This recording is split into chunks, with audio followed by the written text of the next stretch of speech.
Hello everyone, in this tutorial I'm going to show you how you can run your PHP program from Visual Studio Code really easily. This is really simple.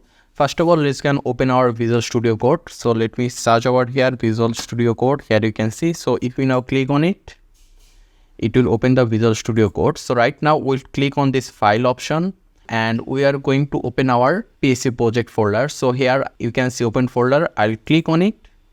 Then I'll go to my local disk C, and in my local disk C here you can see I have XAMPP folder, and inside XAMPP we have htdocs folder, and inside htdocs folder we create our PHP project. So here you can see I have a PHP project here, my PHP tutorial. If I just select it and click here, select folder, there you can see it opened over here. So right now I'll just click here, and here you can see we have index.php.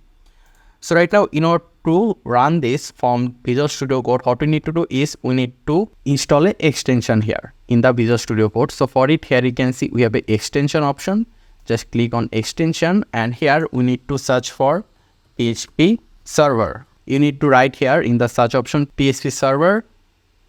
Then you will see this option here. You can see PHP server. So we need to click on it, and then we need to click here on this install option. So click on install, and it will take a few seconds to install, and it is complete. So right now we can just close this. Since we installed the PHP server, so we'll be able to run our PHP project from the Visual Studio Code. So for it, what you need to do is that we just need to right click on our PHP file anywhere. Just right click on your mouse. Then you will see some option here. You can see PHP server, start project, then reload server, open file in browser, and stop server option. So right now, if I just click on this option, PHP server sub project, and there you go, it opened over here. There you can see PHP high tutorial. This is my first PHP code and some other things. Let me just minimize this like this.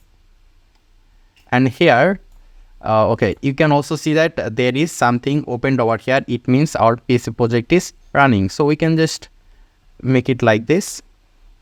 And if we just make any changes here, for example, let's just say I like Apple.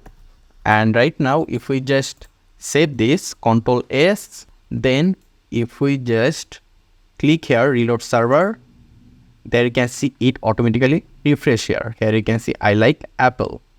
If you want to stop it, you can stop it from here as well. Just need to click here, stop server, or stop reload server.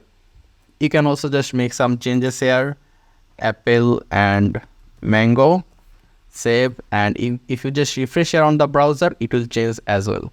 And there you can see in the URL, we have this localhost 3000, which come from our Visual Studio Code. So this is how you can run your PHP project using Visual Studio Code. I hope this was easy for you to follow. If you have any question or suggestion, what kind of tutorial I should make, you should comment below. Thank you for watching, and I hope to see you in the future tutorials.